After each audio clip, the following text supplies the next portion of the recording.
Hi there, I'm Dr. Jess, owner and founder of Core Essentials Physical Therapy and Wellness. And today what we're going to talk about is goal setting and what are the whys and hows and to do that. So I've got my 8 tips for how to goal set. It's not as easy as you might think. So it is helpful to use some of these strategies to make sure that you'll be successful with the goals looking into the beginning of the new year, and getting started off on the right foot is the first part of success, is getting started with a solid plan and foundation. So goal setting, number one, when we think about trying to implement something that's new, is we need to first determine our why. So what is the why behind whatever it is that you want to do or change? One of the ways that I try to implement this kind of like thinking about why is I'll have like a blank sheet of paper, and I'll just start jotting down like my thoughts that are just coming out. Like let's say I want to train for a race. So I've got a half marathon that's coming up, and am I training for this because of I need to prove it to somebody else? Am I training it for me? Am I doing it because of it's an expectation that I'm trying to meet? What's my why? And as long as I come up with a intrinsic value for me, like my why is I actually really love this race. I love the route. I like this time of year to add mileage. I like really making sure that I have that weekend started off with a long run, especially in the cooler weather. I'm here in Florida, and I really like running. Like I really actually enjoy it, and so it gives me something to train for. So that's my why, and I've got this goal that I lined up that in February, hopefully everything will go well and I'll meet it. But first, I always try and challenge myself with the why behind whatever goal I'm shooting for, so that way I don't end up getting sidetracked along the way. It helps me remember that it's me. I'm doing this for me, and the healthier I am, the stronger I can be for those around me, and I can fill other cups because my cup is full already. So that's number one. Number one is always know your why behind whatever change or goal you're trying to set. Number two is, now that we have the why, you want to think about what's my eventual outcome? What's that long-term goal I'm reaching or shooting for? So this might be something around weight, it might be around fitness, it might be around financial planning, it might be around relationships, who knows, doesn't matter. Whatever it is, what's that long reach that you're going for? And that's going to help guide everything that comes behind it. So if you can see where you'd like it to eventually go, then don't stop there. That's good, but it's so far away that it can be hard to understand how to get there. But that is the guiding light that sets the path for everything else to get there. So identify what that is that you're shooting for, which leads into number 3. So if we know, we can always consider goal setting as hiking to the top of a mountain, right? So we want to get to the top of that mountain, but there's like a long trail and probably multiple trails along the way to get there. And understanding that each path is different, but as long as they all get to the eventual outcome, it doesn't matter. Some paths might be harder and shorter. Some paths might meander and be a little bit easier but take longer.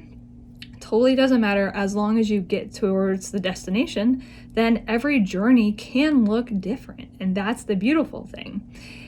However, with number 3, we have to identify the barriers that are going to come along in this journey, because there's going to be barriers.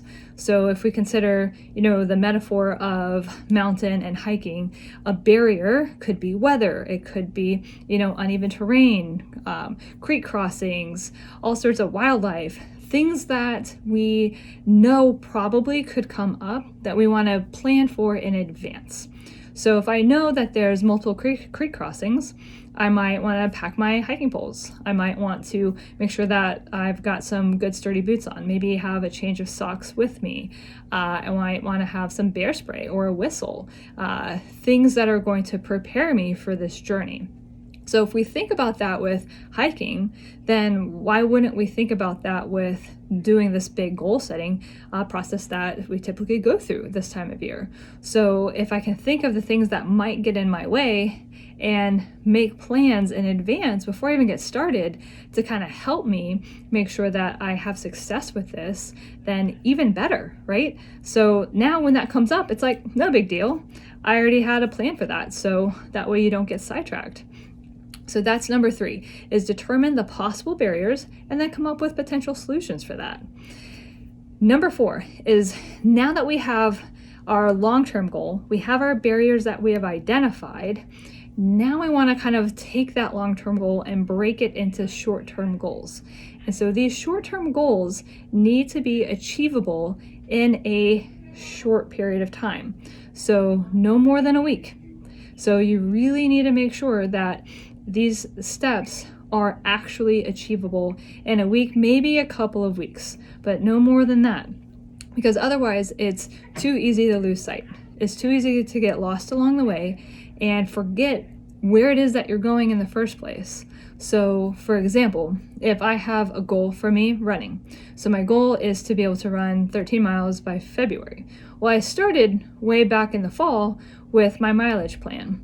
And so each week, I'm kind of like, some of my shorter runs I bumped up a little bit. My longer run, I'm making bumps on, but I'm not making a bunch of bumps all at once.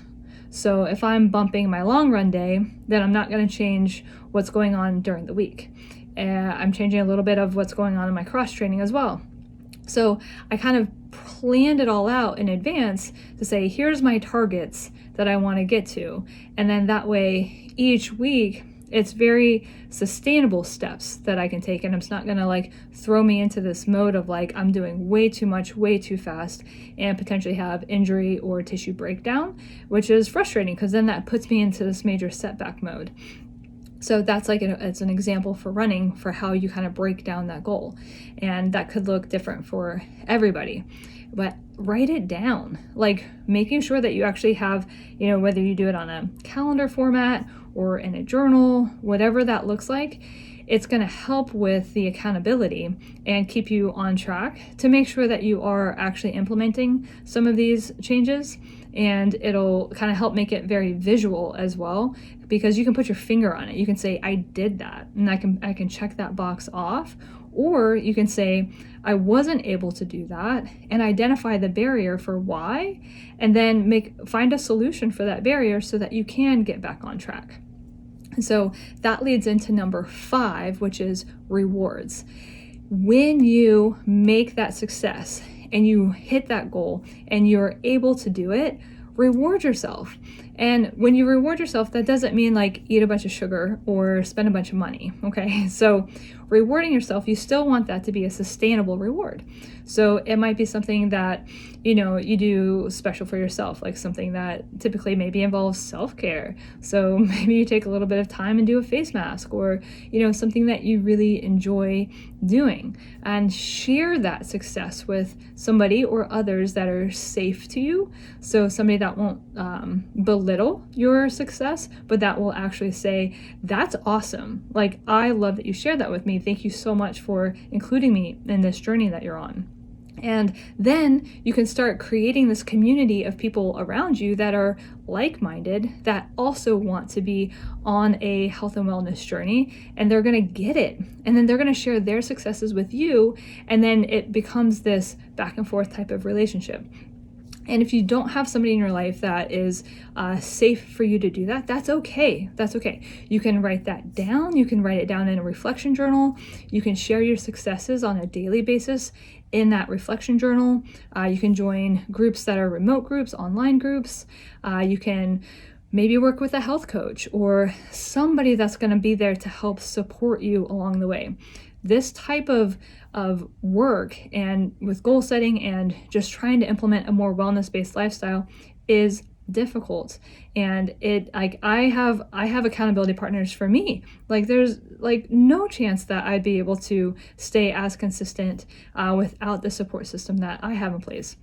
And so I'm incredibly grateful for my support system, and it's something that I've worked hard to develop and maintain. Like, and it's a give and take. We're constantly supporting each other, which is really, really cool. So that's rewards. Really don't bypass rewards. Like, recognize your successes. Being able to do that in a journal every single day, where you have a page and it highlights like, what are you working on, and then how did you do with that? And if you didn't hit that goal, it's okay. Like, it is fine. Identify the barrier for why you didn't hit the goal, and then guess what? You learned something. So when you use a reflection journal and you identify a barrier, now no matter what, there's no way that you lose. You win every single time. Every day you fill that out, you'll be learning and growing. And really, it's knowledge is power. So the more knowledge you have about you, the better you're going to stay on this journey. So it's like, if you didn't get your walk in, or you didn't get your run in, or you didn't stick to your meal plan, and you identified the barrier, hey, then you're still moving forward. So that's awesome. So that's why a reflection journal can be really, really helpful. Even if you have a support system, I still use a reflection journal. So, and like, if you just have a piece of paper and just staple a bunch together, you could do that. I've got one that I formatted. It's on Amazon. We'll link it below. That's also like, it just makes it a little bit easier. It's affordable. So whatever works for you. All right, so now once we get past that, we're going to talk about moving on to the short-term goals. So number 6 is short-term goals. So really make sure that that you're kind of constantly climbing those short-term goals to get to that long-term goal. So you hit one, then go on to the next. And you hit one, reward yourself, go on to the next. You hit that one, go on to the next. So each time you hit these goals, you're getting closer and closer to that long-term goal, right? So like, just keep bumping it little by little, one step at a time, one foot in front of the other.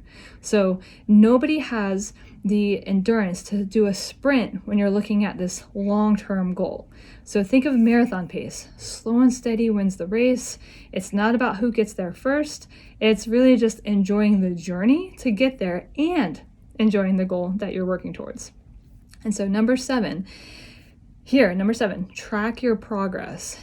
When you get frustrated along the way, it's very easy to forget the progress that you've made. And so that is like, it's so easy to do. So when you can look back, and whether it's something you filled out on a calendar or in a reflection journal or in an app, whatever that might be, tracking your progress is a great way to say, oh wait, I forgot where I was. I'm like so much better than I used to be. I'm so like, I used to not be able to do this, and now I can. I can't do this yet, but I'm better than I was.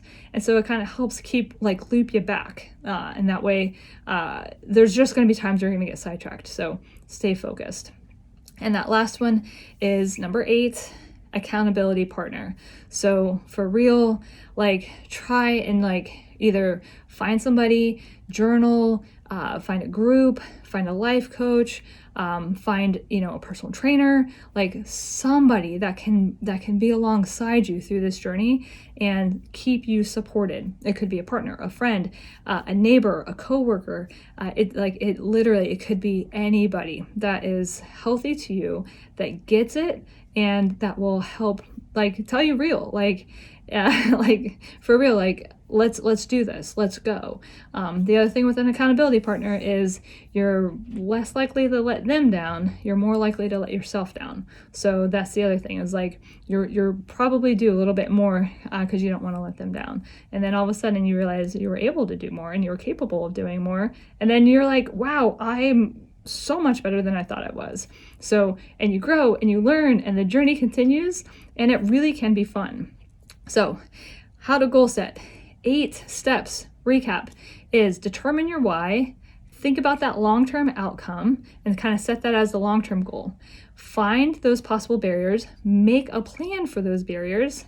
Then you're going to break those long-term goals down into short-term goals that are achievable within a week to 2 weeks. Set up a reward system for yourself. You got to celebrate the wins.